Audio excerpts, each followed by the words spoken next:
Hello friends, कैसे हो आप लोग। आज हम पढ़ने वाले हैं 6, 7, 8 की एनसीईआरटी की सामाजिक विज्ञान की एनसीईआरटी। वो एनसीईआरटी जो आए दिन आपकी सी टेट, यूपी टेट या आप किसी भी कंपटीशन एग्ज़ाम्स की तैयारी कर रहे हो तो आए दिन उसमें से उस तरीके के क्वेश्चंस पूछे जाते रहते हैं। ये जो क्वेश्चंस होंगे इसमें हमारे 60 होंगे एमसीक्यूज़, बाद बाकी क्वेश्चंस होंगे हमारे थ्योरी बेस्ड। तो आइए करते हैं हम इनको स्टार्ट। सबसे पहले देखते हैं हम थ्योरी बेस्ड जो इतने भी क्वेश्चंस बन सकते हैं उनको। तो इसमें से आप देखिएगा मोस्ट ऑफ आपको क्वेश्चंस ऐसे रिपीटेड देखने को मिलेंगे जो आए दिन सी टेट में या यूपी टेट में या आप कोई भी कंपटीशन की तैयारी कर रहे हैं उसमें आपको मिलेंगे। पहला चैप्टर है हमारा सौर मंडल में पृथ्वी। सौर मंडल में जो पृथ्वी है उसकी पोजीशन क्या है, किस तरीके से वह घूमती है या उसे क्या कहा जाता है। तो फर्स्ट है हमारा खगोलीय पिंड। इसे खगोलीय पिंड कहा जाता है। सूर्य, चंद्रमा और भी सभी वस्तुएं जो रात में आकाश में चमकती हैं, तारे जिनके पास अपनी ऊष्मा और प्रकाश होता है, यानी तारे उनको कहा जाता है जिनके पास अपनी ऊष्मा होती है और प्रकाश होता है। सूर्य एक औसत आकार का तारा है, यानी सूर्य भी एक चमकता हुआ तारा ही है, लेकिन वो हमें काफ़ी तारों से बड़ा दिखाई देता है क्योंकि वो पृथ्वी के थोड़ा सा निकट है। नक्षत्र मंडल किसे कहते हैं? तो नक्षत्र मंडल यानी तारों के समूह द्वारा बनाई गई विविध आकृतियाँ नक्षत्र मंडल कहलाती हैं। इसमें है हमारा अर्सा मेजर, एक प्रमुख नक्षत्र मंडल है। ये भी सप्तऋषि या 7 तारों का समूह है जो अर्सा मेजर का ही भाग है। ध्रुव तारा, ध्रुव तारा यानी इसे हम नॉर्थ स्टार भी कहते हैं। नॉर्थ स्टार यह हमेशा हमें उत्तर दिशा में स्थित दिखाई देता है। प्राचीन काल में लोग इसकी सहायता से दिशा निर्देशन करते थे। नंबर थर्ड पॉइंट है हमारा ग्रह। ग्रह किसे कहते हैं? तो यानी प्लैनेट, यूनानी शब्द यानी प्लैनेटा से बना है जिसका अर्थ है भ्रमक यानी वांडरर। ग्रहों के पास अपनी ऊष्मा और प्रकाश नहीं होता है। सौर मंडल की 8 ग्रहों का विस्तृत वितरण बुध, शुक्र, पृथ्वी, मंगल, बृहस्पति, शनि, अरुण, वरुण। तो आइए जानते हैं बुध के बारे में। बुध यानी मरकरी जिसको बोलते हैं।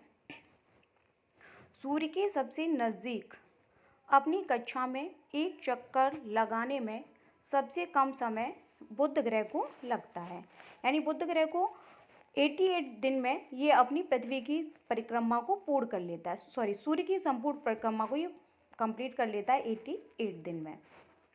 नेक्स्ट हमारा शुक्र। इसे पृथ्वी की जुड़वा बहन कहते हैं यानी वीनस, क्योंकि इसका आकार द्रव्यमान पृथ्वी के समान है। यह सौरमंडल का सबसे गर्म ग्रह है। तो सबसे गर्म ग्रह के लिए भी क्वेश्चन आ जाता है आपका। नेक्स्ट है पृथ्वी। आकार में 5वां सबसे बड़ा ग्रह। ध्रुवों के पास चपटी होने के कारण इसके आकार को भू आप कहा जाता है। इसे नीला ग्रह कहते हैं। तो नीला ग्रह कैसे कहते हैं? पृथ्वी को। ये आपका यहाँ से क्वेश्चन बन जाता है। मंगल ग्रह, इसे लाल ग्रह कहा जाता है। मार्स, इसके 2 उपग्रह हैं फोबोस और डीमोस। लाल ग्रह किसे कहा जाता है? मंगल को। बृहस्पति सौर मंडल का सबसे बड़ा ग्रह है। इसके चारों ओर छल्ले पाए जाते हैं यानी रिंग्स होती हैं। शनि दूसरा सबसे बड़ा ग्रह है। इसके छल्ले सबसे स्पष्ट दिखाई देते हैं। इसका घनत्व पानी से भी कम है। यूरेनस, इसे लेटा हुआ ग्रह कहते हैं क्योंकि इसका अक्षीय ध्रुव बहुत ही अधिक है। नेक्स्ट हमारा नेपच्यून। सूर्य से सबसे दूर और सबसे ठंडा ग्रह कहा जाता है इसे। अन्य महत्वपूर्ण पिंड। चंद्रमा पृथ्वी का एकमात्र प्राकृतिक उपग्रह है। इसका व्यास पृथ्वी के व्यास का केवल 1/4 है।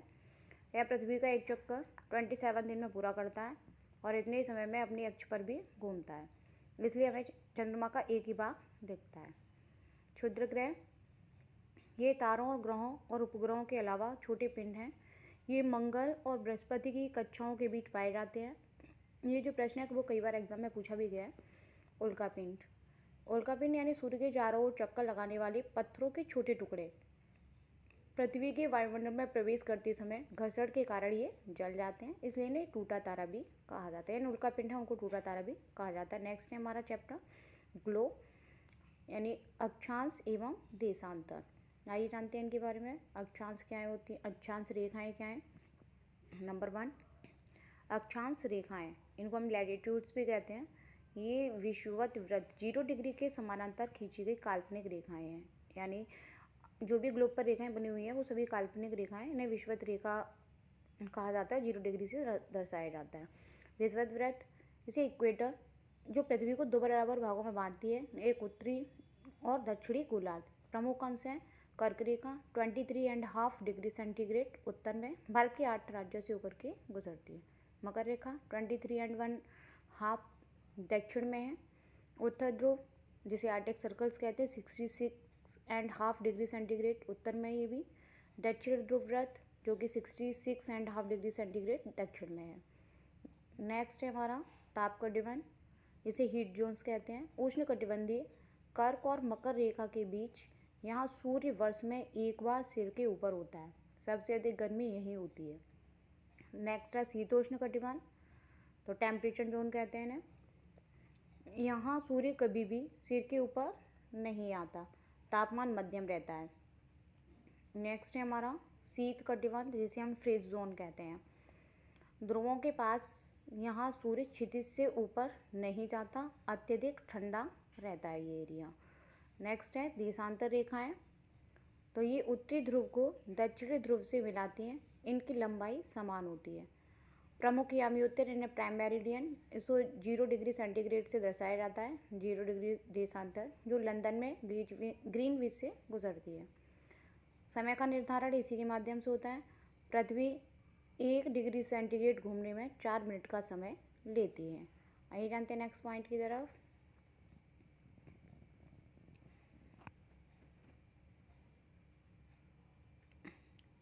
भारत का मानक समय 82.5 डिग्री सेंटीग्रेड या 22.5 डिग्री सेंटीग्रेड पूर्व देशांतर से लिया गया है। यह GMT से 5.5 घंटे मिनट आगे है। चैप्टर नंबर 3, पृथ्वी की गतियाँ। घूर्णन, अपनी अक्ष पर घूमना, जैसे 24 आवर्स, इसकी वजह से दिन रात होते हैं। परिक्रमण, सूर्य के चारों ओर अंडाकार कक्ष में घूमना, जो कि 365 दिन और 6 घंटे, इससे ऋतु परिवर्तन होता है। जब पृथ्वी अपनी अक्ष पर घूमती है, 24 घंटे का समय लेती है, तो उसे घूर्णन कहते हैं।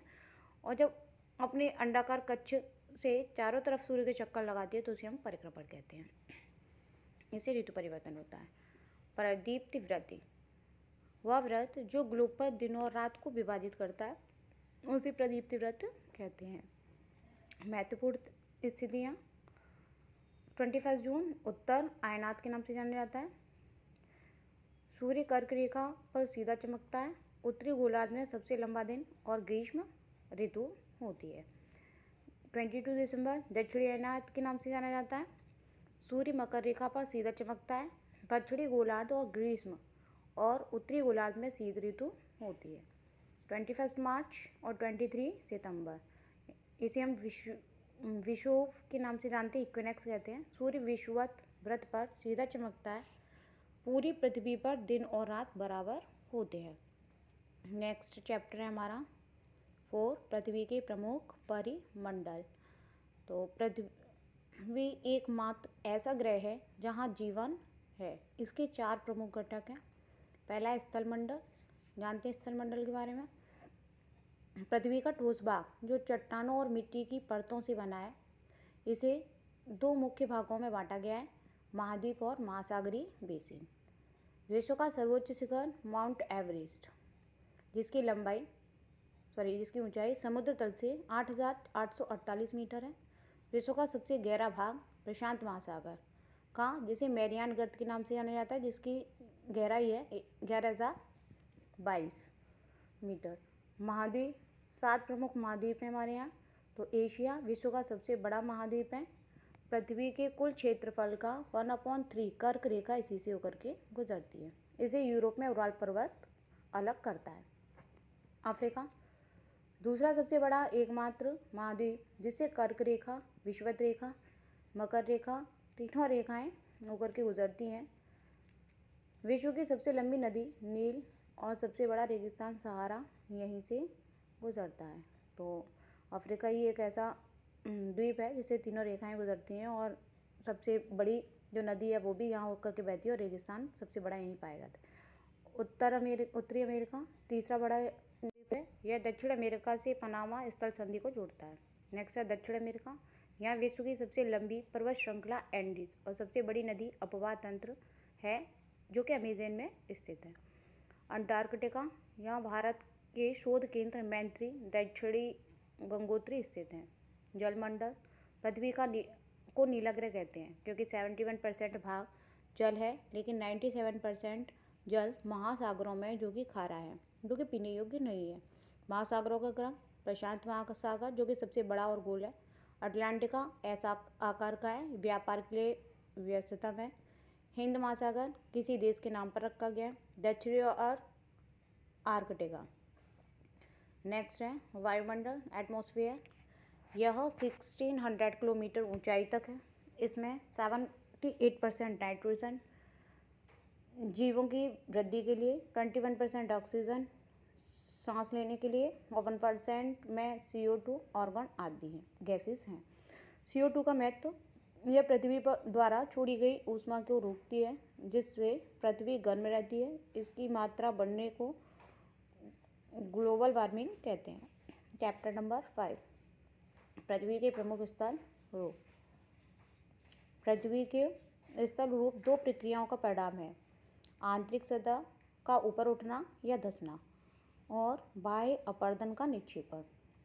पर्वत, वलित पर्वत, हिमालय, आल्प्स, अरावली दुनिया की सबसे पुरानी वलित पर्वत श्रृंखलाएं हैं।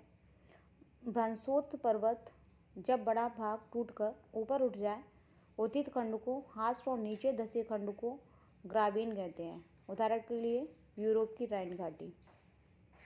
नेक्स्ट है ज्वालामुखी पर्वत। ज्वालामुखी पर्वत से हमारे बने हुए हैं किलिमंजारो जो कि अफ्रीका में, फ्यूजियामा जो कि जापान में, नेक्स्ट है हमारा पठार, जिसे हम प्लेट्यू कहते हैं। उठी हुई सपाट भूमि, उठी हुई सपाट भूमि को प्लेट्यू या पठार कहा जाता है। नेक्स्ट है तिब्बत का पठार, विश्व का सबसे ऊंचा पठार है, जिसकी ऊंचाई 4000 से लेकर के 6000 मीटर तक है। छोटा नागपुर का पठार भारत में लोहा, कोयला और मैग्नीज के लिए प्रसिद्ध है। अफ्रीका का पठार सोना और हीरा खनन के लिए प्रसिद्ध है। मैदान समुद्र तल से 200 मीटर से ऊंचे नहीं होते। नदियों द्वारा लाई हुई मिट्टी यानी जलोढ़ से बने ये खेती और निवास के लिए विश्व के सबसे सघन क्षेत्र है। नेक्स्ट चैप्टर हमारा 6, वायुदाब यानी एयर प्रेशर। वायुमंडल का भार पृथ्वी की सतह पर दबाव डालता है और ऊंचाई पर जाने पर वायुदाब तेजी से गिरता है। हवा हमेशा उच्च दाब से निम्न दाब की ओर चलती है। पवन के प्रकार, स्थायी पवनों को व्यापारिक पछुआ और ध्रुवीय पवनों के नाम से जाना जाता है। ये पूरे वर्ष भर एक ही दिशा में चलती हैं। सामयिक पवनें ऋतु के अनुसार दिशा बदलती रहती हैं, जैसे कि मानसूनी पवनें। स्थानीय पवनें ये छोटे क्षेत्र में चलती हैं, जैसे भारत में लू। आर्द्रता, वायु में जलवाष्प की मात्रा, जब जलवाष्प ऊपर जाकर ठंडा होता है और उसे बादल बनते हैं तब हम उसे आर्द्रता कहते हैं। नेक्स्ट चैप्टर है हमारा 7, आइए उसको कंप्लीट करते हैं। जल और महासागरीय गतियाँ। ज्वार भाटा, दिन में 2 बार महासागरीय जल का ऊपर उठना और गिरना ज्वार भाटा कहलाता है। वृहद ज्वार, जब सूर्य और चंद्रमा, पृथ्वी तीनों एक ही सीध में होते हैं तब पूर्णिमा क्या बोलते हैं, आपका वृहद ज्वार भाटा होता है। ये पूर्णिमा और अमावस्या वाले दिन होता है। लघु ज्वार, जब सूर्य और चंद्रमा एक दूसरे के समकोण पर होते हैं तब हमारा लघु ज्वार होता है। महासागरीय धाराएं गर्म धाराएं होती हैं, ये भूमध्य रेखा के पास उत्पन्न होती हैं और ध्रुवों की ओर जाती हैं। उदाहरण के लिए गल्फ स्ट्रीम। ठंडी धाराएं ध्रुवों से भूमध्य रेखा की ओर आती हैं। उदाहरण के लिए आपका लैब्राडोर। जहाँ गर्म और ठंडी धाराएं मिलती हैं वहाँ कोहरा होता है और वह स्थान मछली पकड़ने का सर्वोत्तम क्षेत्र होता है। नेक्स्ट चैप्टर हमारा 8, संसाधन एवं कृषि। मानव निर्मित संसाधन और तकनीकी मशीनरी। मानव संसाधन लोगों की संख्या और योग्यता, शिक्षा और स्वास्थ्य लोगों की बहुमूल्य संसाधन बनाते हैं। कृषि पद्धतियाँ, गैर निर्वाह कृषि, छोटे भूखंड पर साधारण औजारों से खेती करना। वाणिज्य कृषि, बड़े स्तर पर मशीनों के द्वारा खेती करना, जैसे गेहूँ, मक्का। स्थानांतरित कृषि, इसे कर्तन एवं दहन पद्धति से किया जाता है। उत्तर पूर्वी भारत में इसे झूम, मैक्सिको में मिल्पा और ब्राज़ील में रोका के नाम से जाना जाता है। नेक्स्ट चैप्टर हमारा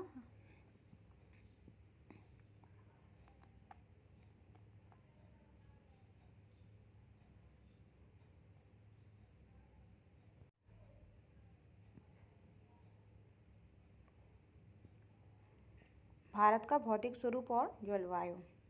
भौतिक विभाजन। हिमालय, हिमालय को हिमाद्री, हिमाचल और शिवालिक 8 क्षेत्रों में बांटा गया है।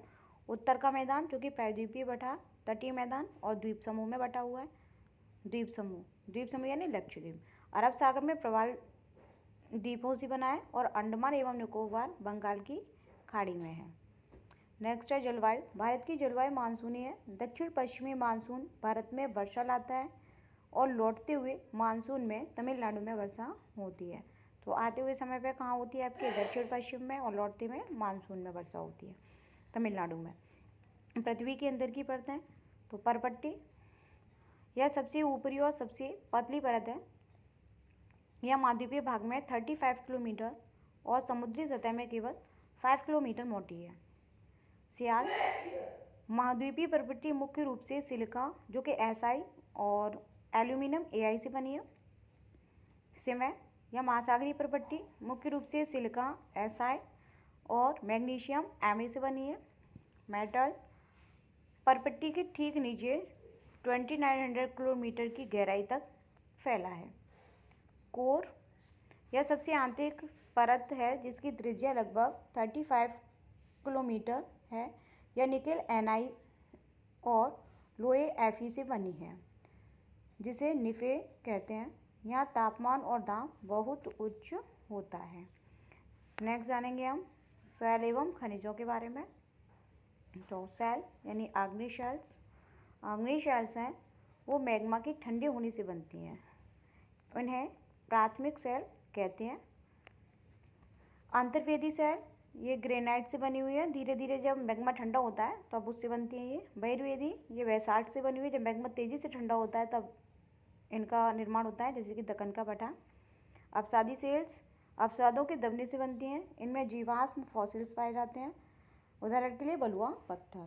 केंद्रित सेल्स, ये उच्च ताप और दाब के कारण आग्नेय और अवसादी का रूप बदल जाता है। अतः जैसे उदाहरण के लिए चिकनी मिट्टी का स्लेट्स में बदलना और चूना पत्थर का संगमरमर में बदलना। यानी जब कोई एक चट्टान अपना रूप परिवर्तन करके दूसरे रूप को धारण कर लेती है तो हमारा केंद्रित सेल होता है। नेक्स्ट है हमारा हमारी बदलती पृथ्वी, भूकंप और ज्वालामुखी, यानी हमारी पृथ्वी की जो में परिवर्तन क्यों आ रहे हैं और भूकंप और ज्वालामुखी के क्या कारण हैं। नेक्स्ट है स्थलखंडीय प्लेटें। पृथ्वी की परपट्टी अनेक प्लेटों में विभाजित है जो धीमी गति से घूमती है। भूकंप का जो उद्गम केंद्र है, जहाँ कंपन शुरू होता है, उसे हम जो कंपन शुरू होता है वो उद्गम केंद्र के अंदर होगा। अधिकेंद्र हम किसे कहते हैं, उद्गम केंद्र के ठीक ऊपर सतह पर स्थित बिंदु। सबसे ज़्यादा नुकसान यही होता है, यानी अधिकेंद्र में सबसे ज़्यादा नुकसान आपको भूकंप का देखने को मिलेगा। तरंगों को, जो पी तरंग हैं उन्हें अनुदैर्ध्य से दर्शाया जाता है। अनुप्रस्थ तरंग हैं उनको S से दर्शाया जाता है, और सबसे विनाशकारी तरंग हैं जिन्हें पृष्ठीय तरंगे कहते हैं उन्हें L से दर्शाया जाता है। तो L जो तरंगे हैं, पृष्ठीय तरंगे, वो सबसे ज़्यादा विनाशक होती हैं। नदी के कार्य, नदी जब मैदानी भागों में प्रवेश करती है तो मोड़दार मार्ग बनाती है जिसे हम विसर्प कहते हैं। विसर्प के कट जाने से चाप झील का निर्माण हुआ है, यहाँ चाप झील बनती है। हिमालय की नदियाँ, यानी हिमालय अपवाह तंत्र, हिमालय से निकलने वाली नदियाँ, ये नदियाँ 12मासी होती हैं क्योंकि इन्हें वर्षा के साथ साथ ग्लेशियरों का जल भी प्राप्त हो रहा होता है। जैसे सिंधु नदी, इसका मुख्य उद्गम मानसरोवर झील जो कि तिब्बत के पास से होता है। भारत में लद्दाख से प्रवेश करती है। इसकी मुख्य सहायक नदियाँ सतलुज, ब्यास, रावी, चेनाब, झेलम। गंगा नदी, यह गंगोत्री ग्लेशियर से निकलती है। गंगोत्री हिमनद के पास गोमुख से उद्गम होता है इसका। इसकी जो लंबाई है वो 2525 है। भागीरथी और अलकनंदा देवप्रयाग में मिलकर गंगा बनाती हैं। यमुना इसकी सबसे बड़ी सहायक नदी है जो इसके दाहिने किनारे पर मिलती है। बाएं किनारे की सहायक नदियां घाघरा, गंडक, कोसी और बिहार का शोक बताई जाती हैं। ब्रह्मपुत्र ये मानसरोवर के पास चेमा युंगडुंग हिमनद से उद्गम होता है। इसे तिब्बत में सांगपो कहा जाता है। यह नामचा बरवा शिखर के पास यू टर्न लेकर अरुणाचल प्रदेश में प्रवेश करती है, जहां इसे दिहांग कहते हैं। यह दुनिया का सबसे बड़ा नदी द्वीप माजुली बनाती है। इसमें से आपके कई सारे क्वेश्चन बन जाते हैं, जैसे सांगपो नदी के नाम से किसे जाना जाता है, तो ब्रह्मपुत्र को सांगपो नदी के नाम से जाना जाता है तिब्बत में। ऐसे ही आपका नामचा बरवा शिखर के पास ये कौन से रूप में परिवर्तित हुई है, तो यू टर्न लेकर के। दिहांग में इसे क्या कहा गया है, और उसी प्रकार से माजुली द्वीप है वो किस नदी के द्वारा बनाया हुआ है। प्रायद्वीप नदियाँ ये दक्षिण भारत की नदियाँ हैं। ये नदियाँ मौसमी होती हैं और इनमें वर्षा पर निर्भर करती हैं। इन्हें दो भागों में बांटा जाता है। नंबर 1 पश्चिम की बहने वाली नदियाँ जो कि अरब सागर में गिरती हैं, और पूर्व की ओर बहने वाली नदियाँ जो कि बंगाल की खाड़ी में गिरती हैं। तो पढ़ते हैं इसके बारे में। नर्मदा अमरकंटक की पहाड़ियाँ जो कि एमपी से निकलती हैं, यह भ्रंश घाटी जिसको रिफ्ट वैली से होकर के बहती हैं और धुआंधार जलप्रपात बनाती हैं। यहाँ आपका क्वेश्चन बनता है धुआंधार जलप्रपात कौन सी नदी बनाती है, वो है आपका नर्मदा। ताप्ती सतपुड़ा की सीढ़ियों से निकलती है। ये नदियाँ डेल्टा नदियाँ नहीं बनाती, बल्कि ये ऐश्वर्य बनाती हैं। ये पूर्व की ओर बहने वाली नदियाँ जो कि बंगाल की खाड़ी में गिरती है, जिसमें है महानदी जो कि छत्तीसगढ़ से निकलती है। गोदावरी इसे दक्षिण की गंगा कहा जाता है। यह द्वीप भारत की सबसे लंबी नदी है। कृष्णा महाबलेश्वर के पास से निकलती है। इसकी सहायक नदियाँ हैं तुंगभद्रा और भीमा। कावेरी ब्रह्मगिरी श्रृंखला से निकलती है। दक्षिण की ऐसी नदी है जिसमें लगभग पूरे साल पानी रहता है। अन्यथा सारी नदियाँ हैं वो बहुत जल्दी सूख जाती हैं क्योंकि सभी वर्षा की नदियाँ हैं। महत्वपूर्ण शब्दावली। जल विभाजक कोई भी ऊंचा क्षेत्र, पर्वत या उच्च भूमि जो दो पड़ोसी अपवाह द्रोणियों को अलग करता है, जैसे अम्बाला शहर, सिंधु और गंगा नदी तंत्र के बीच जल विभाजक है। नदी के कार्य क्या हैं? विसर्प बनाना, जब नदी मैदानी क्षेत्र में टेढ़ी मेढ़ी बहती है। चापकार झील विसर्प के कट जाने से बनी। डेल्टा नदी के मुहाने पर तलछट जमा होने से बनी त्रिकोणीय आकृति विश्व का सबसे बड़ा डेल्टा यानी सुंदरबन डेल्टा है। सुंदरबन डेल्टा की आकृति दी हुई है, त्रिकोणीय आकृति है इसकी। वनस्पति और वन्यजीव वन। उष्णकटिबंधीय सदाबहार वन, इन्हें वर्षा वन भी कहते हैं। ये इतने घने होते हैं कि सूर्य का प्रकाश जमीन तक नहीं पहुंचता। उदाहरण के लिए रोजवुड, आबनूस, महोगनी। उष्णकटिबंधीय पर्णपाती वन, इन्हें मानसूनी वन कहते हैं। ये शुष्क मौसम में अपनी पत्तियां झाड़ देते हैं। और जैसे साल, सागवान, नीम ये इसके उदाहरण हैं। शंकुधारी वन उच्च अक्षांशों पर पाए जाते हैं।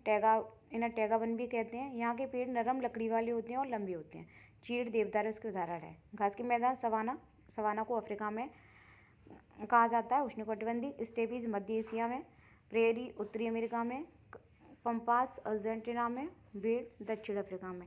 यानी हर क्षेत्र में घास के मैदानों को अलग अलग नाम से जाना जाता है। फिर हमारा मानचित्र के मुख्य 3 घटक होते हैं जो कि दूरी, दिशाओं और प्रतीक। दूरी, छोटे पैमाने वाले मानचित्र जो कि उपमहाद्वीप के लिए, और बड़े पैमाने वाले मानचित्र गांव शहर के लिए। इसकी जानकारी अधिक होती है। दिशा, 4 मुख्य दिशाएं उत्तर, पूर्व, पश्चिम। प्रधान दिग्बिंदु कहते हैं। रंगों का मानक, जलाशयों के लिए नीला, पर्वतों के लिए भूरा, पठारों के लिए पीला और मैदानों के लिए हरा। बस्तियां, परिवहन एवं संचार। बस्तियां सघन बस्तियां एवं जहाँ घर दूर दूर होते हैं, ये पहाड़ी या जंगली क्षेत्र होते हैं। प्रकीट बस्तियां यानी जहाँ दूर दूर घरवास हो, आवास हो। इनके विशेष तथ्य। सड़क मार्ग भारत के स्वर्णिम चतुर्भुज महामार्ग दिल्ली, मुंबई, चेन्नई और कोलकाता को जोड़ता है। रेल मार्ग, विश्व का सबसे लंबा रेल मार्ग ट्रांस साइबेरियन रेल मार्ग सेंट पीटर्सबर्ग से व्लादिवास्तोक तक है। जल मार्ग, अंतर्देशीय जलमार्ग जैसे गंगा यमुना। अमेजन बेसिन और गंगा ब्रह्मपुत्र बेसिन। तुलनात्मक अध्ययन है इसके बारे में। अमेजन बेसिन उष्णकटिबंधीय, यह भूमध्य रेखा के पास है। यहाँ ब्रोमीलियाड जैसे विशेष पौधे पाए जाते हैं जो अपनी पत्तियों में जल संचित करते हैं। यहाँ लोग मलोका यानी तीव्र ढलान वाली छत वाले घर बना करके रहते हैं। मुख्य आहार मेन्यू। नेक्स्ट है हमारा गंगा ब्रह्मपुत्र बेसिन। यहाँ की मुख्य फसल धान है। ब्रह्मपुत्र नदी को तिब्बत में सांगपो और बांग्लादेश में जमुना कहा जाता है। और यहाँ सुंदरबन डेल्टा है जहाँ सुंदरी वृक्ष पाए जाते हैं। रेगिस्तान में जीवन। गर्म रेगिस्तान यानी सहारा। यहाँ तुआरेग जनजाति के लोग भारी वस्त्र पहनते हैं।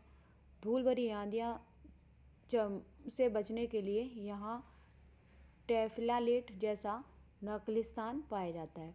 ठंडा रेगिस्तान जो कि लद्दाख में है, इसे खा पा चान यानी बर्फ़ की भूमि भी कहते हैं। यहाँ चीरू तिब्बती एंटीलोप पाया जाता है जिससे शहतूश ऊन प्राप्त होती है। यहाँ हेमिस थिक्स जैसे प्रसिद्ध बौद्ध मठ गोम्पा है। सब्जेक्ट नंबर है हमारा सेकंड इतिहास। विस्तृत थ्योरी इसके बारे में। कहाँ और कैसे। इतिहास के स्रोत पांडुलिपियाँ हाथ से लिखी हुई पुस्तकें। ये प्रायः ताड़पत्रों या हिमालय में उगने वाले भूर्ज नाम के पेड़ की छाल पर लिखी जाती थी। अभिलेख पत्थर या धातु जैसे कठोर सतह पर उत्कीर्ण लेख। पुरातत्वविद वे लोग जो पत्थरों ईंटों से बनी इमारतों के अवशेषों, चित्रों और मूर्तियों का अध्ययन करते थे उन्हें पुरातत्वविद कहते थे। अभिलेख पत्थर और धातु पे खुदवाए जाते थे और ईंटों से बने जो चीज़ों का अध्ययन होता था उन्हें पुरातत्वविद कहते थे। तिथियों का मतलब बीसी यानी ईसा से पूर्व, अब इसे बीसी बिफोर कॉमन एरा भी कहते हैं। एडी एनो डोमिनी, इसे ईसा मसीह के जन्म वर्ष से, अब इसे सीई कॉमन एरा कहते हैं। लोग कहाँ रहते थे। लोग नर्मदा नदी यहाँ हज़ारों साल पहले कुशल संग्राहक रहते थे जो भोजन के लिए पौधों की जड़ों और फलों का संग्रह करते थे। सुलेमान और कृतरा की पहाड़ियों यहाँ सबसे पहले गेहूँ और जौ की फसलें उगाई गई हैं। लगभग 8000 वर्ष पूर्व यहाँ भेड़ और बकरी पालने की शुरुआत हुई। गारो और विंध्य की पहाड़ियों में यहाँ कृषि का विकास हुआ। नेक्स्ट चैप्टर है आखेट और खाद्य संग्राहक से भोजन उत्पादक तक, यानी आदि मानव एक जगह से दूसरी जगह क्यों घूमते थे। इसके 4 कारण थे। भोजन की तलाश, जानवरों का पीछा करना, मौसमी फल पौधे और पानी की उपलब्धता। नंबर 1 पाषाण काल का विभाजन और तिथियां। पुरा पाषाण काल 20 लाख वर्ष पहले यानी 12,000 साल पहले तक था। इतिहास का 99% हिस्सा इसी काल का है। भीमबेटका जो कि मध्य प्रदेश में, यहाँ की गुफाओं में शैलचित्र मिले हैं। लोग यहाँ बारिश और धूप से बचने के लिए रहते थे। कर्नूल गुफाएं या राख के अवशेष मिलते हैं जिससे पता चलता है कि लोग आग जलाना सीख गए थे। हुंगसी जो कि कर्नाटक में, या बड़ी संख्या में चूना पत्थर से बने औजार मिले हैं। नेक्स्ट हमारा मध्य पाषाण मेसोलिथिक जो कि 12,000 से 10,000 साल पहले था। इसे पर्यावरणीय बदलाव का काल कहते हैं। गर्मी बढ़ने से घास के मैदान बने और शाकाहारी जानवरों की संख्या बढ़ी। माइक्रोलिथ इस काल के पत्थर के औजार बहुत छोटे होते थे जिन्हें लकड़ी या हड्डी के मुट्ठों पर लगाकर आरी या हाशिया बनाया जाता था। नवपाषाण का न्यूलिथिक जो कि 10,000 साल पहले थी। खेती और पशुपालन की शुरुआत, पहिए का आविष्कार नवपाषाण युग की ही देन है। नेक्स्ट है हमारा पत्थरों को अधिक पैना और चमकदार बनाने के लिए उन पर पॉलिश की जाने लगी। ओखली और मूसल का प्रयोग अनाज पीसने के लिए शुरू हुआ। महत्वपूर्ण स्थल और उनके साक्ष्य मेहरगढ़ जो कि पाकिस्तान में, यहाँ सबसे पहले गेहूँ और जौ उगाने और भेड़ बकरी पालने के साक्ष्य मिले हैं। और चौकोर और आयताकार घर थे। यहाँ एक कब्र में व्यक्ति के साथ बकरी को दफनाया गया था जो कि परलोक में भोजन के लिए था। बुर्ज होम यहाँ लोग गर्तवास यानी जमीन के नीचे घर बनाकर रहते थे। ठंड से बचने के लिए यहाँ घर के अंदर और बाहर दोनों जगह खाना पकाने के चूल्हे मिले हैं। दाउजी होडिंग जो कि असम में, यहाँ जेडाइट पत्थर मिला जो संभवतः चीन से आया था। यहाँ खरल और मूसल भी मिले हैं। नेक्स्ट अध्याय 3 आरंभिक नगर सिंधु घाटी सभ्यता। यह सभ्यता लगभग 4700 ईयर्स पहले फली फूली। इसकी खोज सबसे पहले हड़प्पा नगर में हुई। नगरों की विशेषताएं, किस प्रकार के नगर होते थे। तो विभाजन, नगर 2 भागों में थे। पश्चिमी भाग छोटे लेकिन ऊंचे, जिसे नगद दुर्ग कहते थे, और पूर्वी भाग बड़ा लेकिन निचला, जिसे निचला शहर कहते थे। नेक्स्ट है जल निकासी। यहाँ की नालियाँ ढकी हुई थी और सीधी लाइन में थी। नालियों में थोड़ी ढलान थी ताकि पानी आसानी से बह सके। जगह जगह मैनहोल बने थे। महान स्नानागार। यह मोहनजोदड़ो में मिला। इसे ईंटों और प्लास्टर से बनाया गया था और पानी का रिसाव रोकने के लिए चारकोल की परतें चढ़ाई गई थी। तो देख सकते हो आप, हड़प्पा सभ्यता के दौरान चारकोल वगैरह का प्रयोग होने लगा था। पक्के मकान बनना शुरू हो गए थे। बड़ा स्नानागार भी बनाए के साक्ष्य मिले हैं।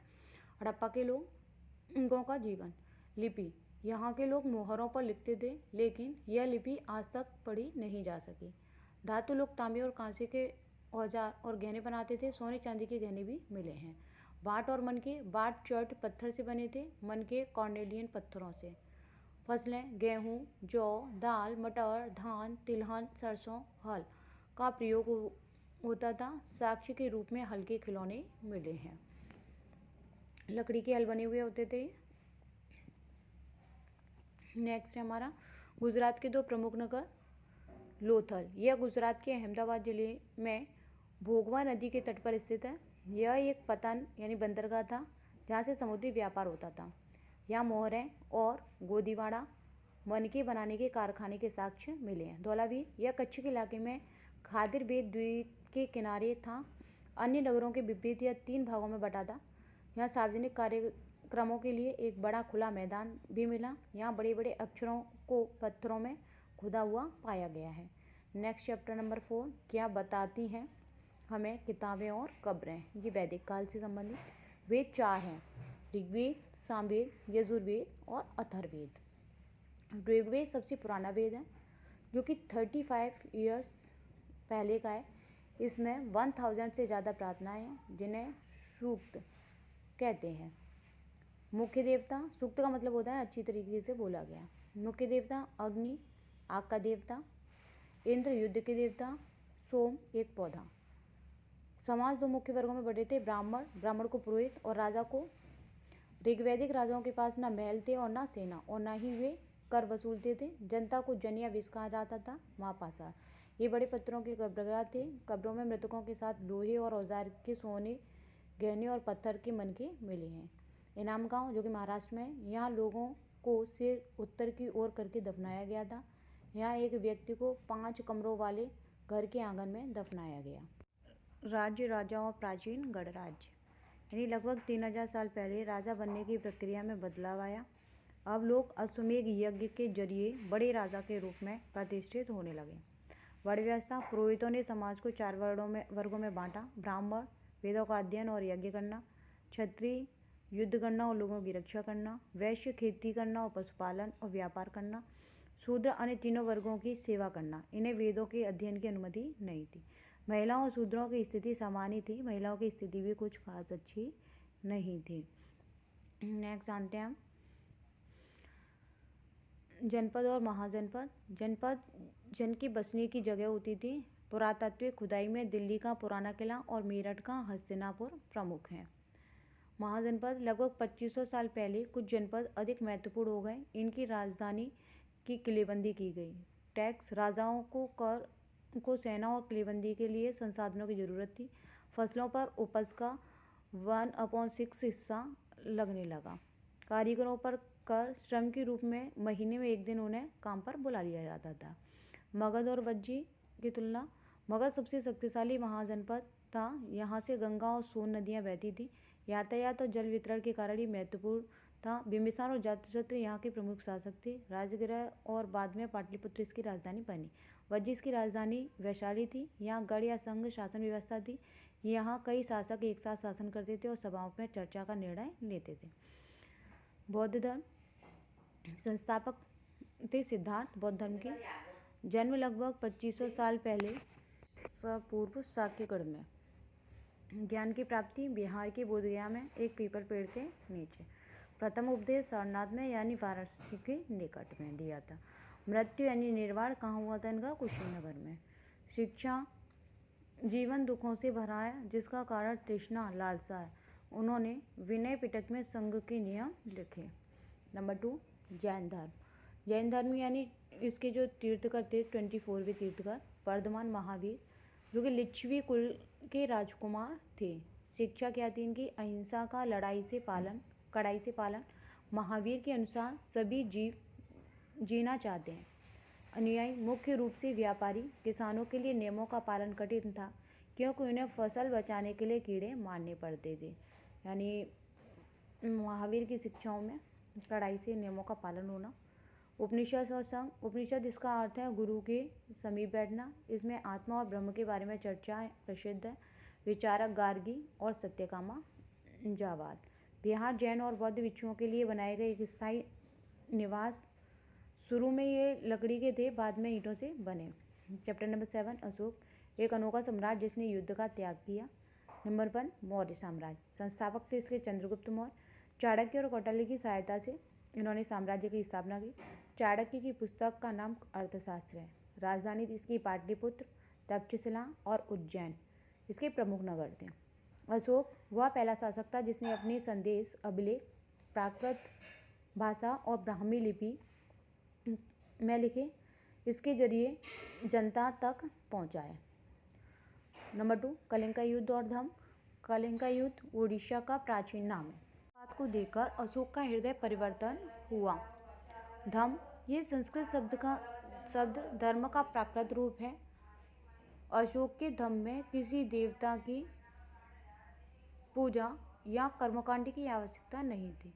इन्होंने धम्म महामत नामक अधिकारियों की नियुक्ति की। नेक्स्ट है हमारा चैप्टर 8, खुशहाल गांव और समृद्ध शहर का बढ़ता प्रयोग। लगभग 2500 साल पहले कुल्हाड़ियों और हल्के फल के प्रयोग से कृषि उत्पादन बढ़ा। गांव की संरचना के लिए इम्पोर्टेंट पॉइंट्स। दक्षिण भारत तमिलनाडु क्षेत्र में भूस्वामी को बेलदार, साधारण हलवाई को उजवार, भूमिहीन मजदूर या दास को कैड़ाईसियार या अडिमई कहा जाता था। उत्तर भारत गांव का प्रधान ग्राम भोजक होता था। यह पद अनुवांशिक था। वह सबसे बड़ा भूस्वामी और कर वसूलने का वाला होता था। अरकामेडू ये पौंडीचेरी क्षेत्र के अंतर्गत आता है। यह एक तटीय क्षेत्र था। पतन है यहाँ भूमध्य सागरीय क्षेत्र एम्फोरा यानी लंबे 2 हत्थे वाले औजार और एरेटाइन मोहर लगे लाल चमकदार बर्तन प्राप्त हुए हैं। नेक्स्ट चैप्टर है हमारा 9, व्यापारी, राजा और तीर्थ यात्री। रेशम मार्ग, सिल्क रूट। मध्य एशिया और उत्तर पश्चिम भारत पर शासन करने वाले कुषाणों का इस मार्ग पर नियंत्रण था। सबसे पहले सोने के सिक्के जारी करने वाले शासकों में कुषाण प्रमुख थे। भक्ति की शुरुआत देवी देवताओं जैसे शिव, विष्णु, दुर्गा के प्रति व्यक्तिगत निष्ठा, इसका उल्लेख भगवद गीता में मिलता है। बौद्ध धर्म का प्रसार। कनिष्क के समय महायान शाखा का उदय हुआ। अश्वघोष यानी बुद्ध चरित्र के लेखक कनिष्क के दरबार में थे।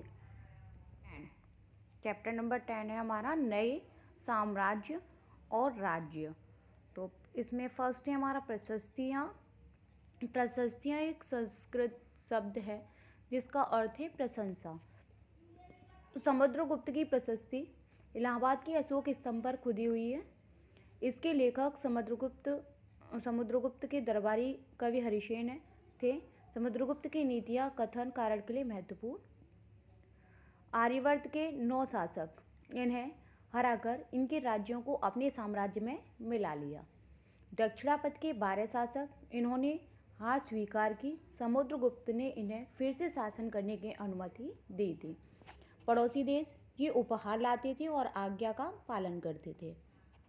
नेक्स्ट है वंशावलियों और विक्रमी संवत। समुद्रगुप्त के पुत्र चंद्रगुप्त द्वितीय, जिसका नाम विक्रमादित्य, ने पश्चिमी भारत में शक शासकों को हराया। उन्हीं के दरबार में कवि कालिदास और खगोल शास्त्री आर्यभट्ट थे। हर्षवर्धन, इनके दरबारी कवि बाणभट्ट ने उनकी जीवनी हर्षचरित जो कि संस्कृत में लिखी। चीनी यात्री ह्वेनसांग इनके समय में भारत आया। नंबर 3, दक्षिण के राजवंश जो कि पल्लव और चालुक्य। पल्लव राजधानी के कांचीपुरमा इनका राज्य कावेरी डेल्टा तक फैला था। चालुक्य, राजधानी इनकी ऐहोल थी। इनका राज्य कृष्णा और तुंगभद्रा नदियों के बीच था।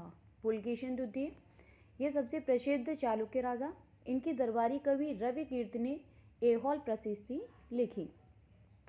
नेक्स्ट है चैप्टर नंबर 11, इमारतें, चित्र तथा किताबें, प्राचीन विज्ञान एवं कला, स्तूप और मंदिर। फर्स्ट पॉइंट, स्तूप का अर्थ होता है टीला। इसके केंद्र में एक धातु मंजूषा यानी एक छोटा डिब्बा होता है जिसमें बुद्ध या उनके शिष्यों के अवशेष होते हैं। नेक्स्ट पॉइंट है प्रदक्षिणा पथ। प्रदक्षिणा पथ किसे कहते हैं? तो स्तूप के चारों ओर घूमने का रास्ता जो रेलिंग यानी वेदिका से घिरा होता था उसे हम प्रदक्षिणा पथ कहते थे।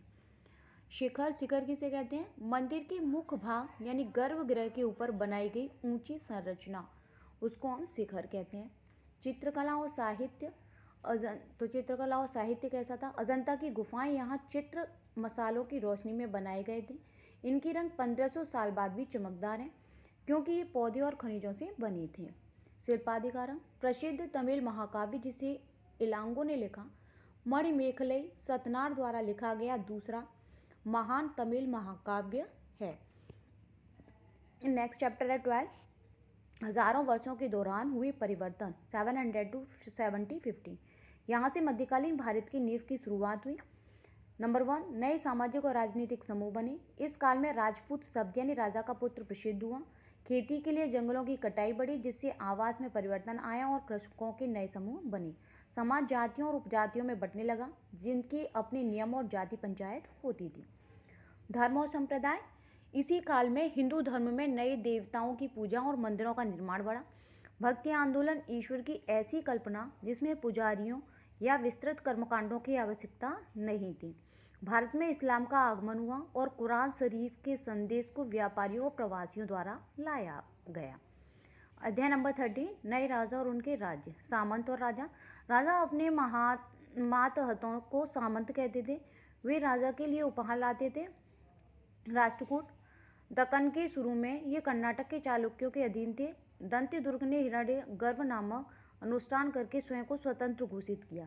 त्रिपक्षीय संघर्ष, यानी कन्नौज नगर पर नियंत्रण करने के लिए 3 राजवंश जैसे गुर्जर, प्रतिहार, राष्ट्रकूट और पाल के बीच सदियों तक संघर्ष चला। इसे त्रिपक्षीय संघर्ष कहते हैं। चोल वंश, ये भी काफ़ी महत्वपूर्ण है। संस्थापक इसके थे विजयालय।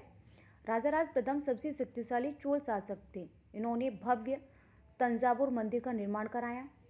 चोल मूर्तियाँ, चोल कांस्य प्रतिमाएं संसार की सबसे उत्कृष्ट प्रतिमाओं में गिनी जाती हैं। शासन व्यवस्था, किसानों की बस्तियों को उरका जाता था। गांव के समूह को नाडु कहते थे। ग्राम परिषद और नाडु न्याय करने और कर वसूलने का काम करते थे। चैप्टर नंबर 14, दिल्ली के सुल्तान। 12वीं से 15वीं सदी। दिल्ली पहली बार तोमर राजपूतों के काल में महत्वपूर्ण बनी। 13वीं सदी की शुरुआत में दिल्ली सल्तनत की स्थापना हुई। इतिहास के जानने के स्रोत या तवारीख। सुल्तानों के काल में प्रशासन की भाषा फारसी थी। इतिहास लिखने वालों को तवारीख के लेखक कहा जाता था। न्याय का चक्र। मुदब्बिर ने लिखा कि राजा का काम सैनिकों के बिना नहीं चल सकता, सैनिक वेतन के बिना नहीं जी सकते और वेतन किसानों से वसूले गए राजस्व से आता है, इसलिए किसानों की खुशहाली जरूरी है। नंबर 2, रजिया सुल्तान और जेंडर भेद। 1236 में इल्तुतमिश की बेटी रजिया सिंहासन पर बैठी। उस समय के इतिहासकार सिराज ने स्वीकार किया कि वो अपने भाइयों से अधिक योग्य थी, लेकिन एक महिला का शासन होना व्यवस्था के विरुद्ध माना गया। 1240 में उसे हटा दिया गया। खिलजी और तुगलक प्रशासन। बदंगा सुल्तान अपने विश्वसनीय गुलामों को ऊंचे पदों पर रखते थे, जिन्हें फारसी में बदंगा कहा जाता था।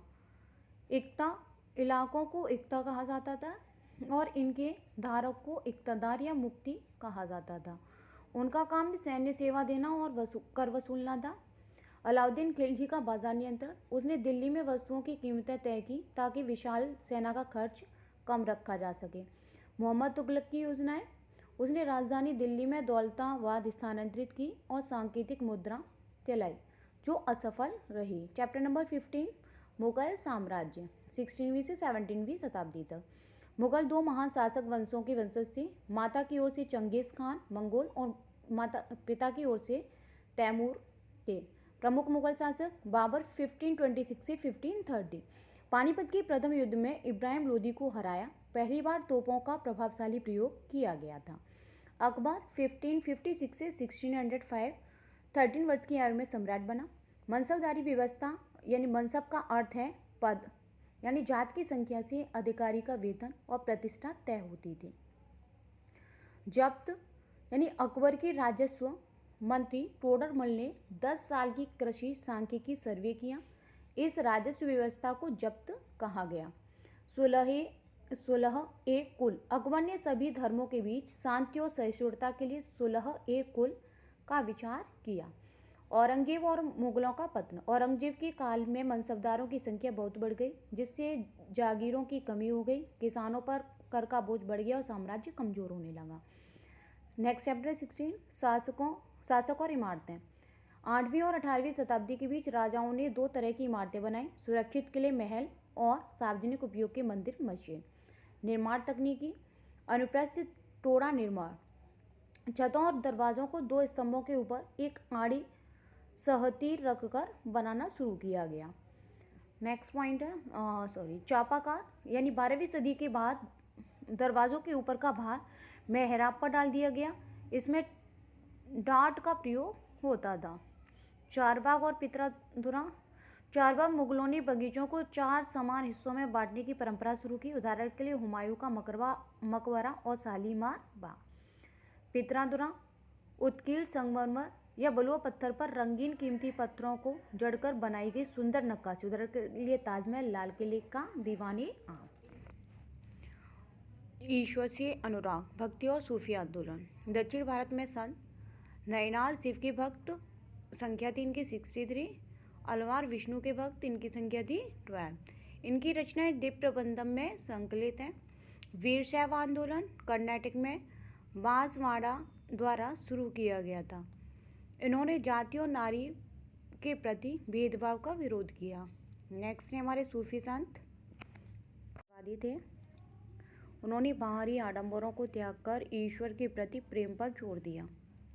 खानका जहाँ सूफी संत चर्चा करते थे और रहते थे। प्रमुख संत ख्वाजा नईमुद्दीन चिश्ती, बाबा फरीद, निज़ामुद्दीन औलिया। कबीर, गुरु नानक। कबीर उन्होंने निराकार ईश्वर से विश्वास किया और उनकी रचनाएं साखी पद, गुरु ग्रंथ साहिब, पंचवाणी और बीजक में सुरक्षित हैं। गुरु नानक उन्होंने नाम जपना, कीरत करना और वंड छकना का संदेश दिया। उनके उत्तराधिकारी गुरु अंगद ने गुरुमुखी लिपि का विकास किया। नेक्स्ट चैप्टर है 18 क्षेत्रीय संस्कृतियों का निर्माण।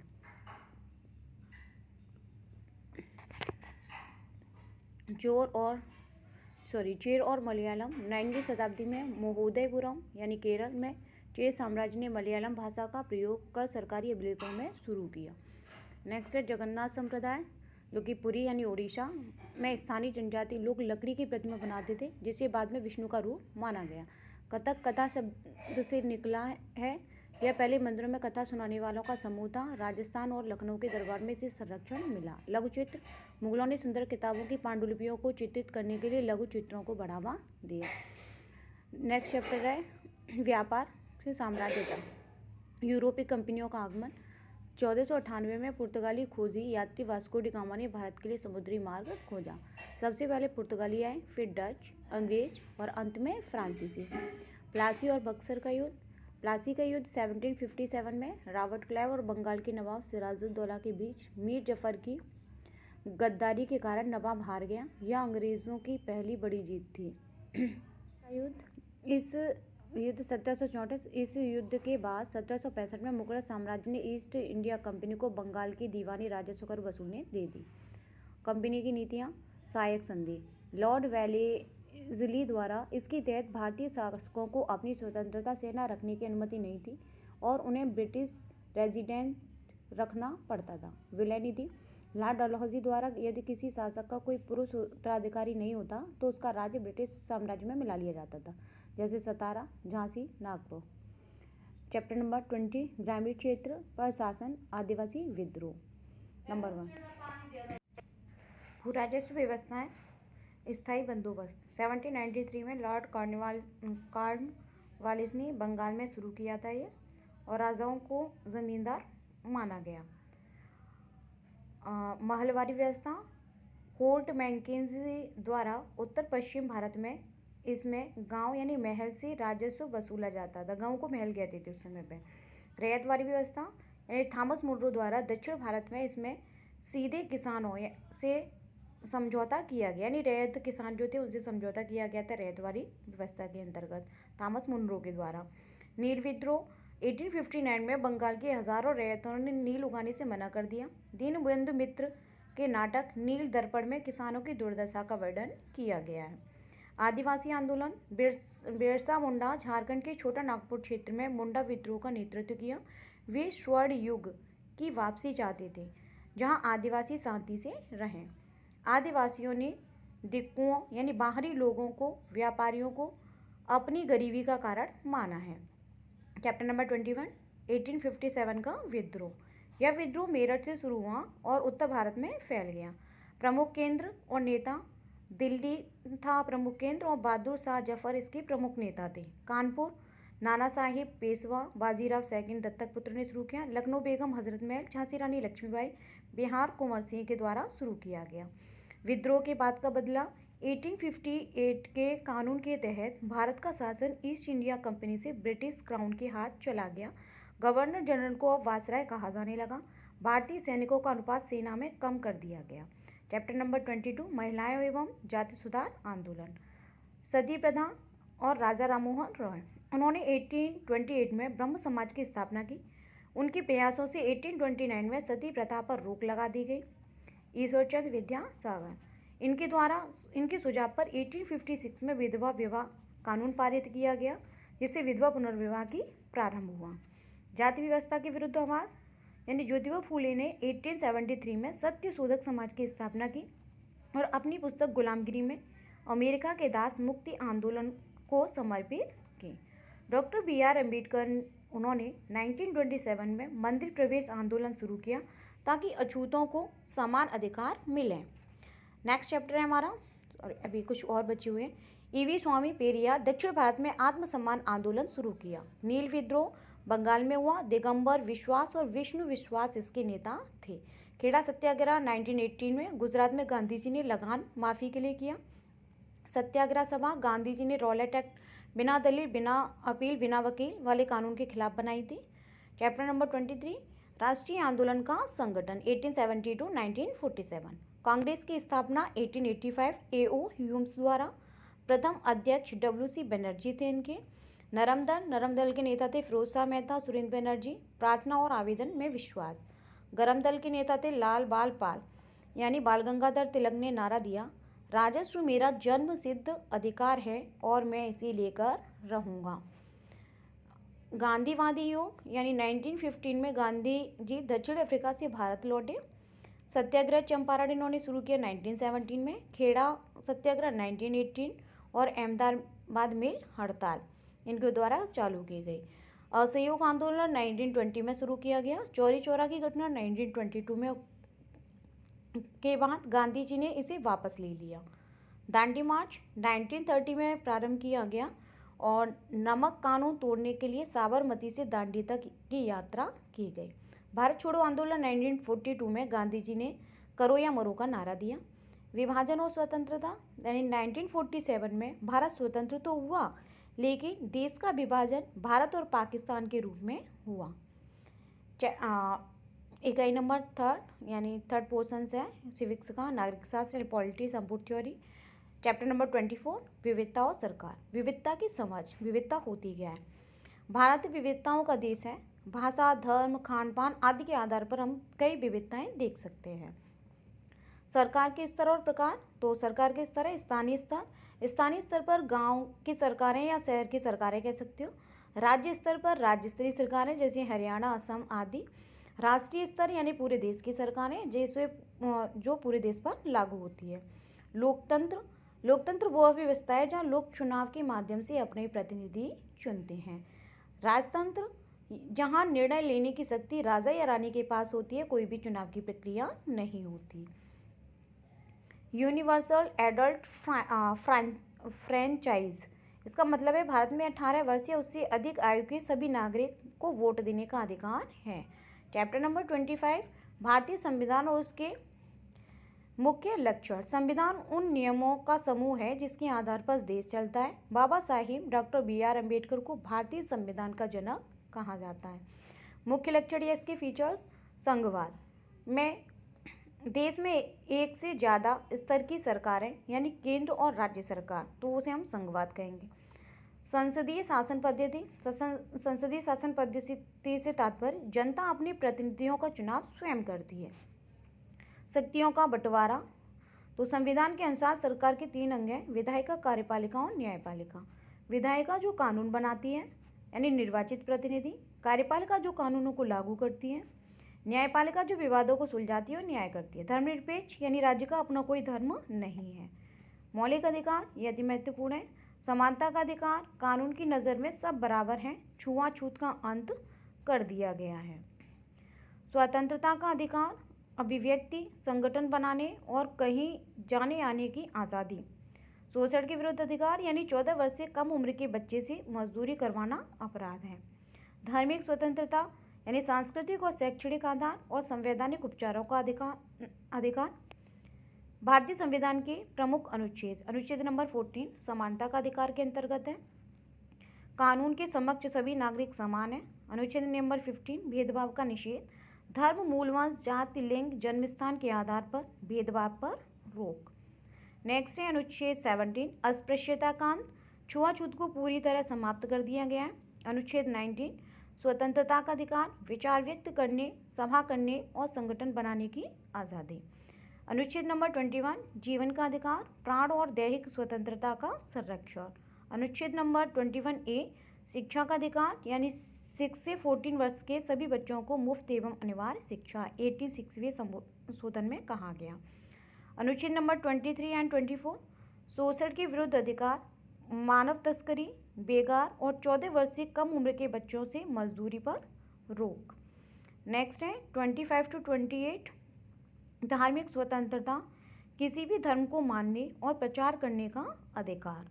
अनुच्छेद 32 संवैधानिक उपचार, मौलिक अधिकारों के हनन पर सीधे सुप्रीम कोर्ट जाने का अधिकार। संविधान की आत्मा कहा गया है इसे। संविधान के भाग नंबर 3 यानी मौलिक अधिकार और भाग नंबर 4 DPSP से संबंधित है। अध्याय नंबर 26 संसद तथा कानूनों का निर्माण। संसद का उल्लेख अनुच्छेद 79 में है। संसद लोकतंत्र का सबसे महत्वपूर्ण प्रतीक है। इसमें 3 भाग शामिल हैं, राष्ट्रपति, राज्यसभा और लोकसभा। नंबर 1 राज्यसभा, इसे अपर हाउस कहते हैं या काउंसिल ऑफ स्टेट कहते हैं। अनुच्छेद नंबर 80 प्रकृति, यह एक स्थायी सदन है यानी परमानेंट हाउस है, इसे भंग नहीं किया जा सकता। अधिकतम सदस्य संख्या 250, निर्वाचित 238, 12 राष्ट्रपति द्वारा मनोनीत। वर्तमान सदस्य संख्या है इसकी 245, 233 राज्यों से आते हैं प्लस 12 मनोनीत होते हैं। योग्यता 30 वर्ष यानी और कार्यकाल है इनका 6 वर्ष का। 1/3 जो सदस्य हैं हर 2 साल में रिटायर होते रहते हैं। नंबर 2 लोकसभा, इसे हम लोअर हाउस कहते हैं। अनुच्छेद 81 के तहत प्रकृति से निचला सदन या लोकप्रिय सदन भी कहते हैं। अधिकतम संख्या 550, पहले 552 थी लेकिन 104वें संशोधन द्वारा 2 एंग्लो इंडियन सदस्यों का नामांकन समाप्त कर दिया गया है। वर्तमान सदस्य संख्याएं 543, सभी सीधे जनता द्वारा निर्वाचित हैं। योग्यता न्यूनतम 25 वर्ष, कार्यकाल सामान्यतः 5 वर्ष। संसद का कार्य राष्ट्रीय सरकार का चुनाव करना, सरकार को नियंत्रित करना, मार्गदर्शन देना, प्रश्नकाल माध्यम से नए कानून बनाना। 27 नंबर चैप्टर न्यायपालिका। भारत में एकीकृत न्यायपालिका व्यवस्था है। नंबर अदालतों की संरचना कैसी होती है। सर्वोच्च न्यायालय जो कि दिल्ली में स्थित है, देश की सबसे बड़ी अदालत, इसके फैसले सभी अदालतों को मान्य होते हैं। उच्च न्यायालय यानी हाई कोर्ट राज्य स्तर पर। भारत की वर्तमान में 25 उच्च न्यायालय हैं। निचली अदालतें इनको कहा जाता है या जिला स्तर कहा जाता है। नंबर 2 कानूनी विवादों के प्रकार। फौजदारी कानून, चोरी, हत्या, दहेज के लिए प्रताड़ित करना, इसमें पहले FIR दर्ज होती थी। दीवानी कानून, जमीन की बिक्री, किराया, तलाक से संबंधित सभी मामले दीवानी के अंतर्गत आते हैं। 28 नंबर चैप्टर स्थानीय सरकार है। पंचायती राज 73वें संशोधन के अंतर्गत है। ग्राम सभा के अंतर्गत पंचायत के क्षेत्र में रहने वाले सभी वयस्कों की सभा। ग्राम पंचायत, इसका चुनाव 5 वर्ष के लिए होता है। इसका मुखिया सरपंच कहलाता है। स्तर, ग्राम स्तर, जनपद यानी पंचायत यानी ब्लॉक, जिला परिषद, ये 3 स्तर की होंगी। नगर प्रशासन 74वां संशोधन के अंतर्गत है। बड़े शहरों में नगर निगम और छोटे शहरों में नगर पालिका, वहाँ पार्षद होते हैं या पार्षदों के चुनाव होते हैं। 29 हाशिया ग्रहण की समझ और सामाजिक न्याय। हाशिया ग्रहण, जब किसी समुदाय को समाज की मुख्य धारा से अलग थलग कर दिया जाता है, जैसे आदिवासी और दलित। आदिवासी का अर्थ है मूल निवासी, ये जंगलों के पास रहते हैं, इन्हें अनुसूचित जनजाति या एसटी कहा जाता है। संवैधानिक सुरक्षा, सीएस या एसटी, यह कानून दलितों और आदिवासियों को अपमान और शोषण से बचाने के लिए बनाया गया। डीके वासु गाइडलाइंस, पुलिस द्वारा गिरफ्तारी और पूछताछ के समय पालन किए जाने वाले नियम। अन्य महत्वपूर्ण अनुच्छेद और संवैधानिक प्रावधान। अनुच्छेद 52, भारत का एक राष्ट्रपति होगा। अनुच्छेद नंबर 74, राष्ट्रपति को सलाह देने के लिए एक मंत्रिपरिषद होगी, जिसका प्रधान प्रधानमंत्री होगा। अनुच्छेद नंबर 124, भारत का एक सर्वोच्च न्यायालय होगा।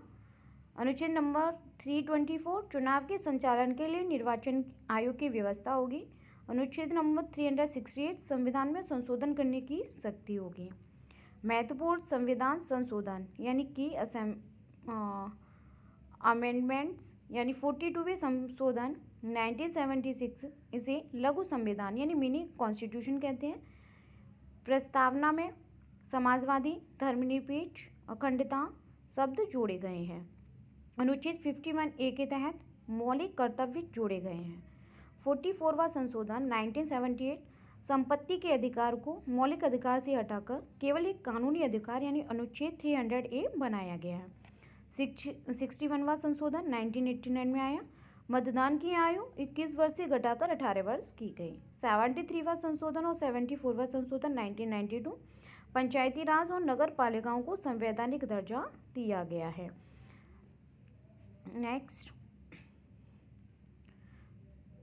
नेक्स्ट है हमारे सीटेट में पूछे जाने वाले, इससे में हम करेंगे 60 क्वेश्चंस को सॉल्व। आइए जानते हैं। कथन ए, बुध सूर्य के चारों ओर एक परिक्रमण पूरा करने में केवल 88 दिन लेता है। कारण, बुध सूर्य के सबसे नज़दीक का ग्रह है। तो नंबर ए और आर दोनों सही है और आर ए की सही व्याख्या करता है। नंबर 2, ए आर दोनों सही है परंतु आर ए की सही व्याख्या नहीं करता। ए सही है परंतु आर गलत है। ए गलत है परंतु आर सही है। तो इसमें से इसका जो सही आंसर होगा वो ए, यानी ए और आर दोनों सही हैं और आर इसकी व्याख्या करता है। नेक्स्ट है, अगर अहमदाबाद 72 सर्कल 30E देशांतर पर स्थित है तो अहमदाबाद का स्थानीय समय क्या होगा? यदि भारतीय मानक IST सुबह 8 बजे हैं तो 7:20। नेक्स्ट क्वेश्चन है हमारा, निम्नलिखित में से कौन सा महाद्वीप आकार में सबसे छोटा है लेकिन पूरी तरह से दक्षिण गोलार्ध में स्थित है? उत्तरी अमेरिका या दक्षिण अमेरिका, ऑस्ट्रेलिया, अफ्रीका? ऑस्ट्रेलिया इसका सही आंसर होगा। वायुमंडल की परतों को पृथ्वी की सतह की ओर सही क्रम में लगाइए। तो क्षोभमंडल, सप्तापमंडल, मध्यमंडल, वायुमंडल और बहिर्मंडल। आंसर इज फर्स्ट करेक्ट होगा इसका। नेक्स्ट है हमारा, विश्व की सबसे पुरानी वलित पर्वत श्रृंखला कौन सी है? तो विश्व की सबसे पुरानी वलित जो श्रृंखला है वो है हमारा अरावली पर्वत। नेक्स्ट क्वेश्चन है, कथन अंटार्कटिका में स्थायी मानव बस्तियां नहीं हैं। कारण, यहाँ बहुत मोटी बर्फ की परतें और अत्यधिक ठंड पाई जाती है। आंसर होगा इसका ए आर दोनों सही है और आर ए की सही व्याख्या करता है। Option A. निम्नलिखित में से कौन सी गैस पृथ्वी द्वारा छोड़ी गई ऊष्मा को रोककर पृथ्वी को गर्म रखती है? तो इसका जो आंसर होगा वो होगा हमारा कार्बन डाइऑक्साइड। या नेक्स्ट होगा, निम्नलिखित में से कौन सा सुमेलित नहीं है? तो इसमें से ये घास के मैदान दिए हुए हैं, जो एक इसमें से सुमेलित नहीं है वो होगा आपका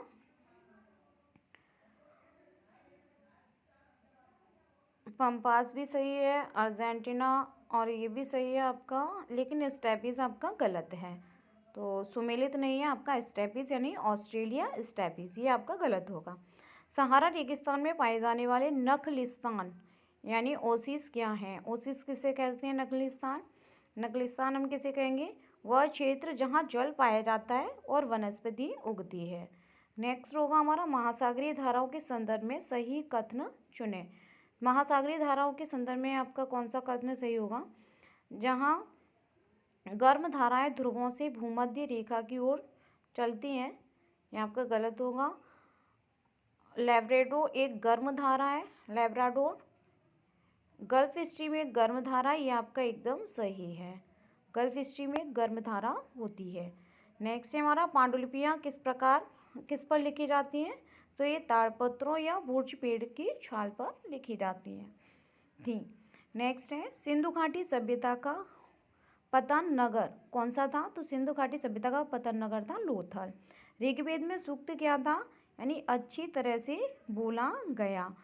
तो ऋग्वेद में सूक्त का अर्थ है अच्छी तरह बोला गया। मेहरगढ़ में किस जानवर को मृतक के साथ दफनाए जाने के साक्ष्य मिले हैं? तो वो था बकरी, यानी बकरी को मृत व्यक्ति के साथ दफनाया जाता था परलोक में भोजन की व्यवस्था मान करके। दक्षिण भारत में वे लोग जो बड़े भूस्वामी थे क्या कहलाते थे? वे वेल्लाल कहलाते थे, जो बड़े भूस्वामी थे। अशोक के धम्म के संदर्भ में कौन सा कथन गलत है? अशोक के धम्म के संबंध में जो कथन गलत होगा वो होगा आपका फर्स्ट, इसमें किसी देवी देवता की पूजा की आवश्यकता नहीं थी, ये तो सही है। अशोक ने धम्म का महात्म की नियुक्ति की, ये भी सही है। अशोक ने युद्ध को पूरी तरह त्याग दिया, ये भी सही है। धम्म के संदेश केवल पाटलिपुत्र तक ही सीमित थे, ये आपका गलत होगा, क्योंकि इसके प्रचार के लिए उन्होंने जगह जगह लोगों को भेजा था। चोल काल के दौरान नाड़ू किसे कहा जाता था? तो चोल दौरान के समय नाड़ू गाँव के समूहों को कहा जाता था। नेक्स्ट है रजिया सुल्तान को 1240 में सिंहासन से क्यों हटाया गया? क्योंकि दरबारी वर्ग एक महिला के शासन में खुश नहीं थे। नेक्स्ट है मुगल काल में जब्त प्रणाली क्या थी? मुगल काल में जब्त प्रणाली से तात्पर्य था एक प्रकार की राजस्व व्यवस्था।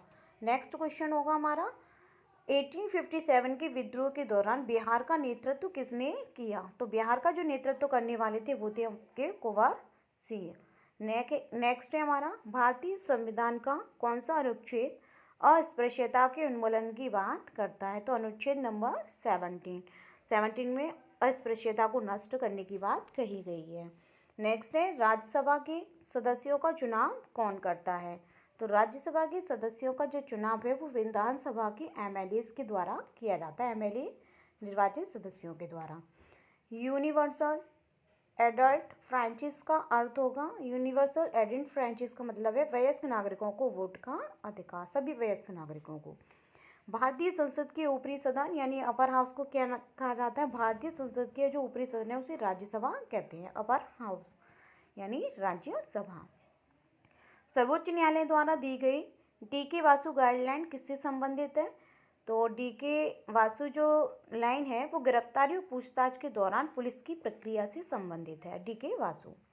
कथन ए कावेरी नदी के डेल्टा में चोल शासकों ने भव्य मंदिरों का निर्माण करवाया।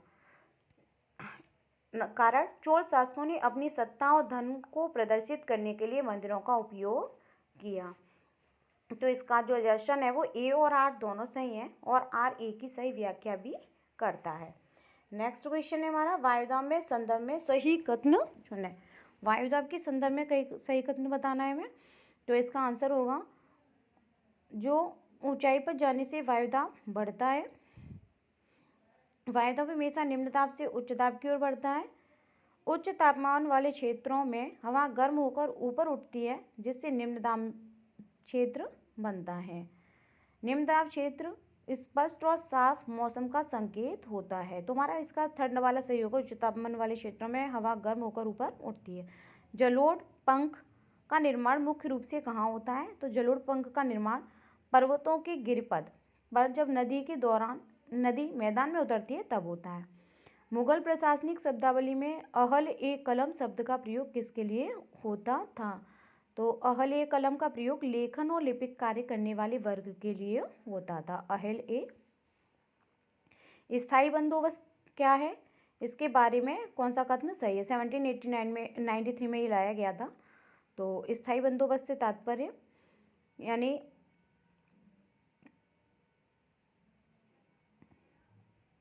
इसमें सीधे किसानों से लगान तय किया गया था। स्थायी बंदोबस्त में सीधे रैयत वाड़ियों से यानी किसानों से लगान शुरू किया गया था। क्वेश्चन नंबर 31, भारतीय संविधान की किस अनुच्छेद में जीवन के अधिकार के हिस्से के रूप में भोजन अधिकार को शामिल किया गया है? तो जीवन जीने का अधिकार और आपका भोजन का जो अधिकार है वो हमारा 21 के अंतर्गत आता है। नेक्स्ट क्वेश्चन है हमारा, निम्नलिखित में से कौन सा सुमेलित नहीं है?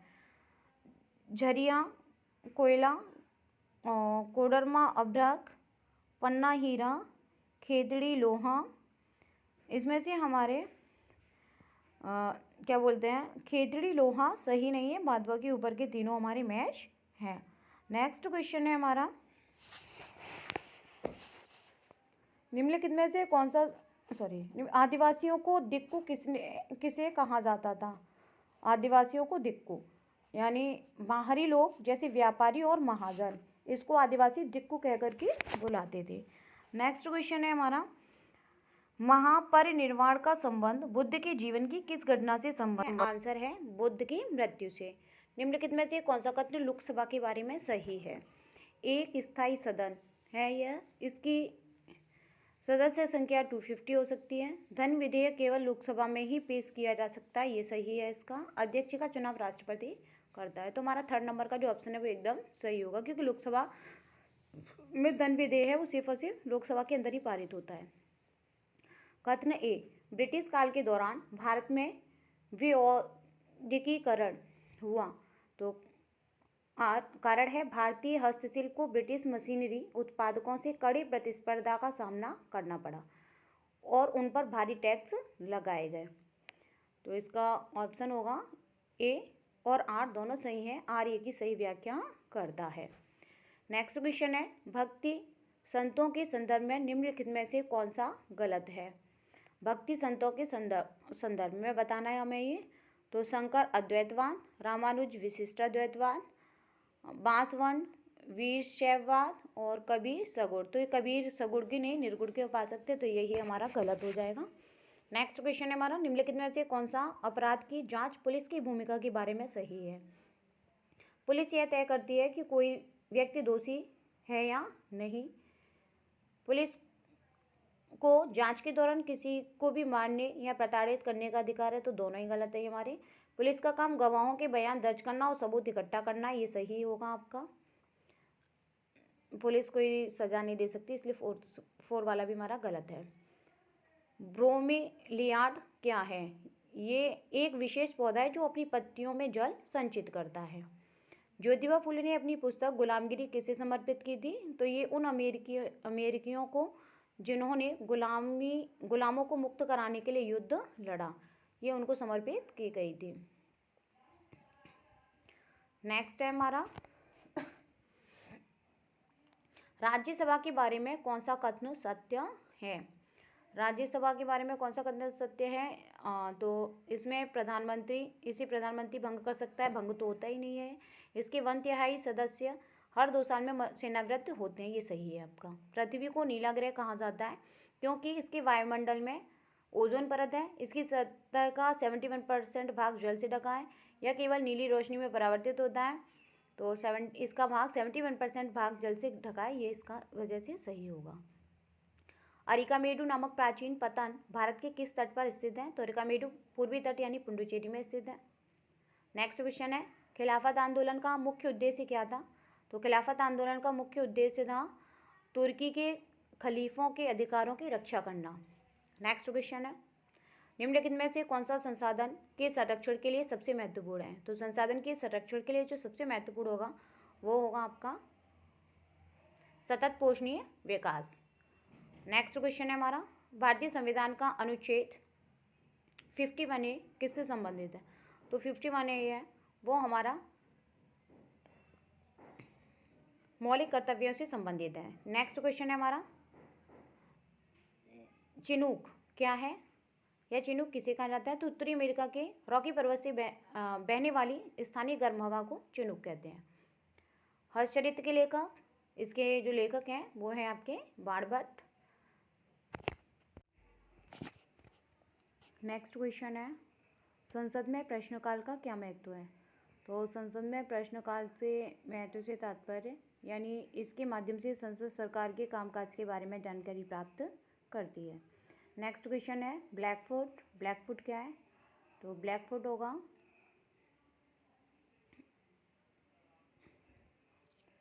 दक्षिण अफ्रीका की एक बीमारी, उत्तर अमेरिका की एक जनजाति। तो ये सही आपका उत्तर अमेरिका की एक जनजाति। नेक्स्ट क्वेश्चन है, 19वीं शताब्दी के समाज सुधारक स्वामी दयानंद सरस्वती ने किस संस्था की स्थापना की?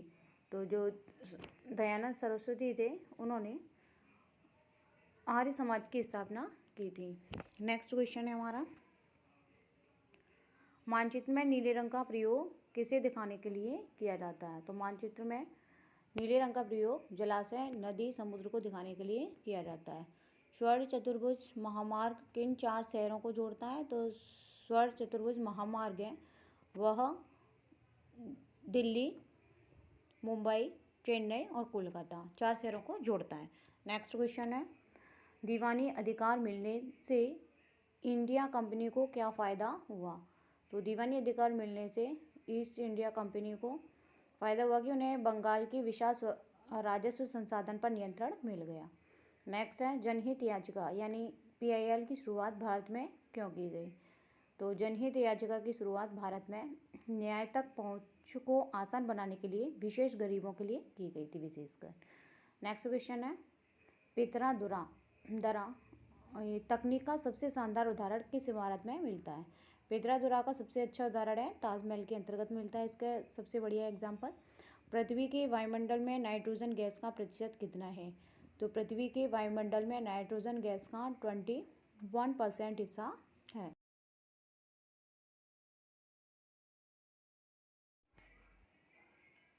दांडी मार्च गांधी जी ने किस कानून के खिलाफ शुरू किया? नमक कानून के।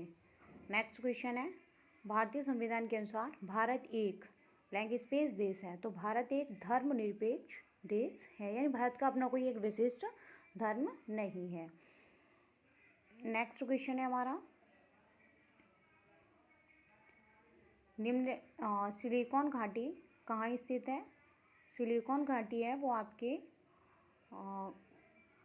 बेंगलोर भारत, कैलिफोर्निया, ओसाका या जापान, जो कि लंदन में ओसाका लंदन यानी यूके। तो ये जो है हमारी बेंगलोर के अंतर्गत स्थित है। नेक्स्ट क्वेश्चन है, सॉरी ये हमारी कैलिफोर्निया के अंतर्गत आती है सिलिकॉन घाटी, सॉरी कैलिफोर्निया के अंतर्गत आएगी हमारी सिलिकॉन घाटी। नेक्स्ट क्वेश्चन है, निम्नलिखित कथनों पर विचार करें। नर्मदा और तापी नदियाँ भ्रंश घाटी से बहती हैं और बंगाल की खाड़ी में गिरती हैं। नंबर 2, गोदावरी को दक्षिण गंगा कहा जाता है, ये ऑप्शन भी आपका सही है। महानदी और कावेरी डेल्टा का निर्माण करती हैं। तो महानदी और कावेरी डेल्टा का निर्माण नहीं करती यानी करती हैं, सॉरी ये आपका फर्स्ट वाला रॉन्ग होगा, सेकंड वाला आपका राइट होगा। तो आप इसे एलिमिनेट कर सकते हो किससे? ऑप्शन से। तो जहाँ पर हमारा बन दिया है वो तो गलत हो गई, फर्स्ट गलत है आपका, सी वाला गलत है। तो केवल केवल सेकंड और थर्ड दो आपके सही होंगे।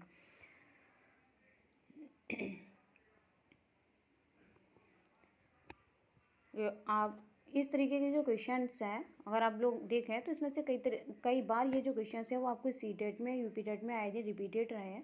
तो अगर आपको ये वीडियो पसंद आया हो तो चैनल को लाइक सब्सक्राइब